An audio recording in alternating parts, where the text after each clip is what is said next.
No idea. Well, I don't think like there's no American food I hadn't like tasted before. Because like I haven't really tasted anything really American yet. So. Yeah, like burger, hot dog. American French fries. American food, maybe steak. Okay, pizza. Hamburgers, French fries. I may in general all unless pulled pork. Bacon.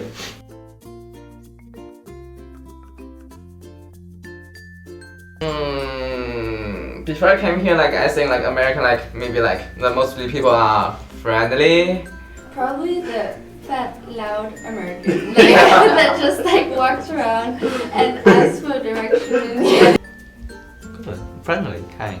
That all Americans are very friendly and try to help somebody, and even Mr. Maestrillo is a very, very kind guy.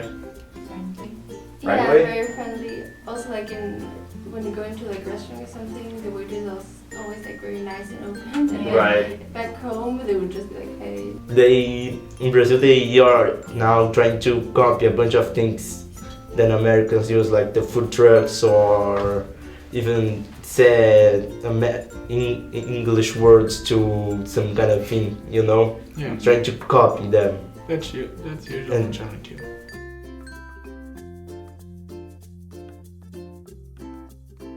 Yeah, it's difficult, some of it. Yeah. Last year I'm difficult, but now it's okay. Well, sometimes, like in math, there's some vocabularies that might be different, and so that might be kind of difficult. No, English homework is not difficult, but history homework is really, really difficult. Yeah, it's pretty difficult.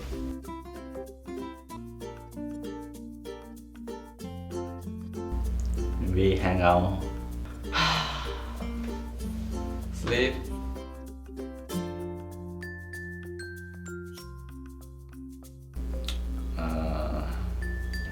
The biggest difference I thought is the air pollution and the non-air pollution.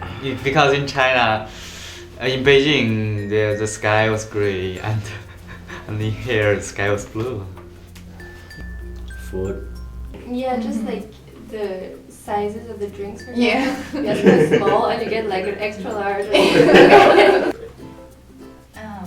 Transportation. Why is communist, why not?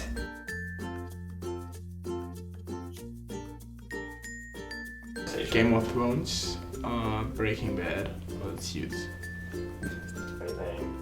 Yeah, more girls. Really? Like Game of Thrones again. Big Bang Theory. Mother Family.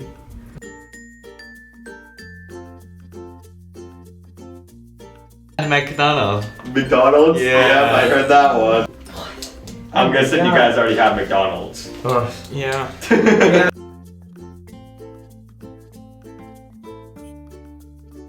You know, we talk about him a lot in China, and to us he's just like a funny person, like you know, something like someone like a big fat cartoon character.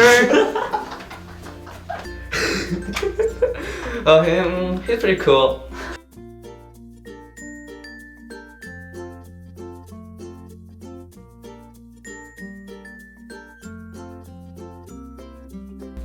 It's really difficult for me to start a totally new life. You know, it's a different language, new students, new colleagues, and a totally new environment. It's a lot of challenge for me. But I think nothing good is easy to get. And I also think I'm lucky to have so many people. They are kind, they are helpful to me.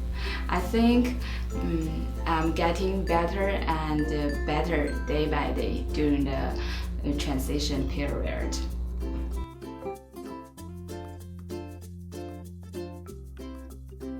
The students are pretty good.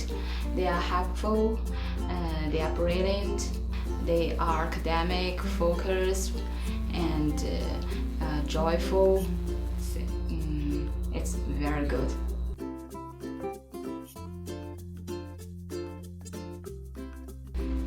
When I first come here, my first impression is the good environment.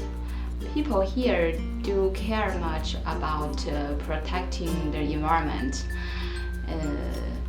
The sky is blue, the river is very clean, and the air is fresh. It's a very good environment.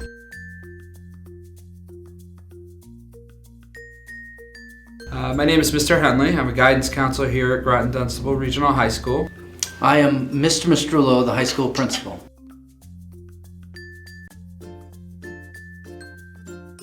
Because I actually grew up in a foreign country. I grew up in Billerica, Massachusetts. So the real reason why we started the International Student Program is because we know that this is a great place to come to school. It's a great place to come to work.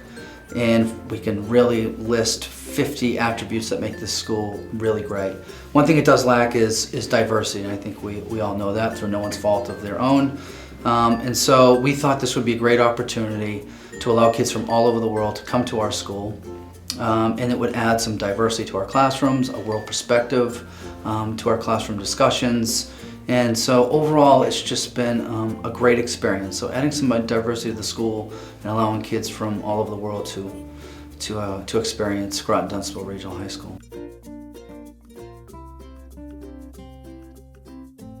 I'm just really impressed with the fact that these kids have the ability and the courage to actually travel overseas and go to school and survive and thrive when they do. When you first meet them, you would think that they're going to be so different, and they are, in the sense that they may have different traditions, they might like different kinds of food, they might be interested or used to playing different kinds of sports and have different clubs and activities. But what I have found is actually they're remarkably similar to the American students. I've been very fortunate to be able to travel to China and look at their educational system, to Finland and look at their educational system, to England and look at theirs. And what I have discovered after meeting kids from all over the globe is they are all, teenagers are the same.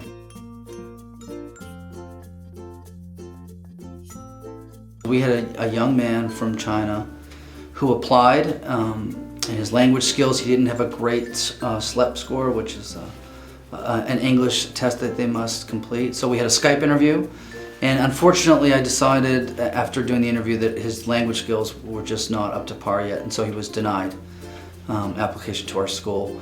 And then this fine young man who I ended up growing very affectionately and fond of, he ended up purchasing a house in Groton because he really wanted to go to school here. So that was really one cool story. A student was denied, then he just said, you know what, I'm going to buy a house. We have one of our international students who's here right now, and I won't sell you out, but who it is. But basically, we came around and we had a big meeting with Mr. Mastrullo and the administrators, and so they were all explaining like who they were, where they came from, and we went through the whole room, and he looked Mr. Mastrullo right in the face and told him that he was from North Korea, and Mr. Mastrullo didn't really think that it was accurate, but he was afraid to offend him. So Mr. Mastrullo kind of nodded and said, and so I had to actually go back a minute later and correct him so that he knew that wasn't the case.